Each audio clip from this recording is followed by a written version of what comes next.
Hey, this is Tim here in Salt Lake. I'm from Protest the Hero, and you're kicking it with 8747 Productions.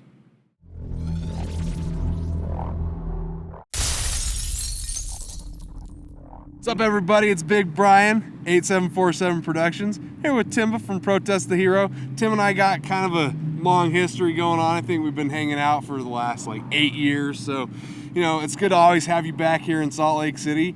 You guys have just come out with a brand new record, Volition. And Volition is kind of a new step for you guys because you did some things differently on this record, like one, no record label. You guys crowdfunded. Talk about the crowdfunding process.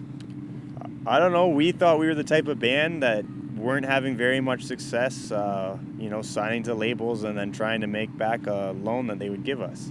So we thought, given the freedom that we had, we'd take a chance and try to just directly get money, pay for our record ourselves instead of kind of asking for the labels to pay for it for us. And it seemed to work out in our favor.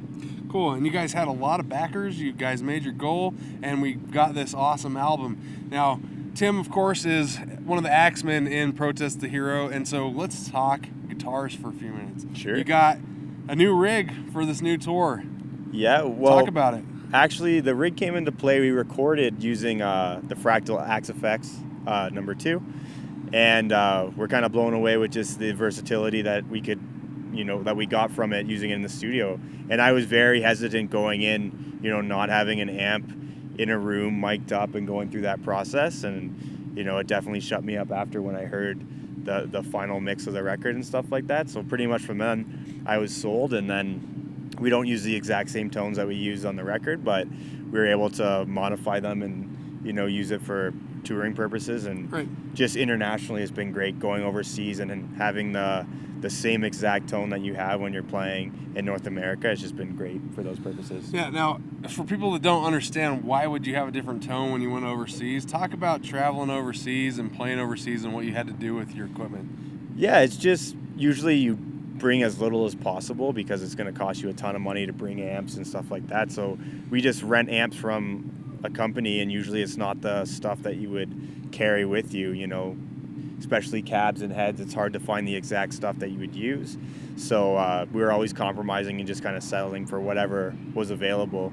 And, this time bringing our own AXEFX, which are pretty easy to transport, it just kind of wiped that problem out of existence. Right. Now, guitars, you mentioned earlier off camera that you got a new guitar, but it was kind of like going back to some old Yeah, roots. I've always been trying new things and looking for the right thing. And over the last couple of years, I've been playing on a lot of different guitars.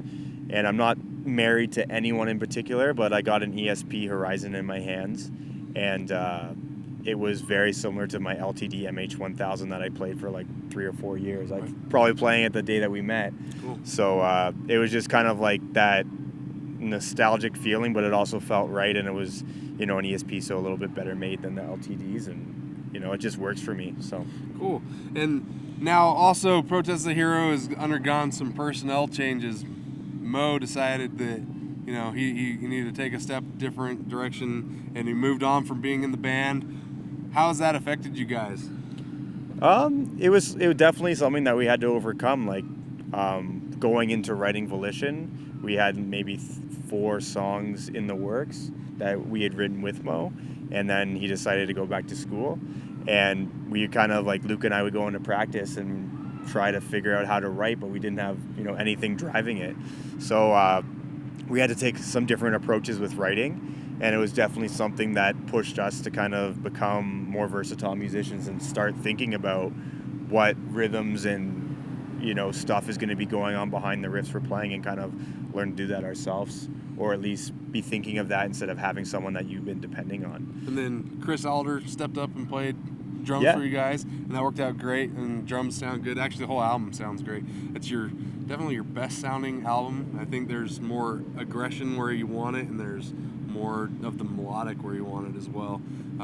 Tim plays the piano, if you guys didn't know that as well. Talk about when you go and do the piano, what's kind of your setup there? Are you going to a specific piano? You playing MIDI?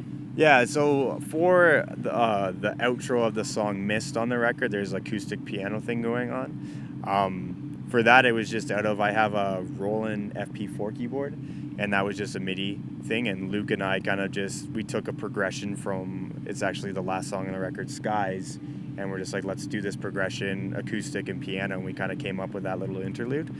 And yeah, that's pretty much just sit down, you have a click going, and you're just playing along, and then I guess with the MIDI, it's pretty easy to edit.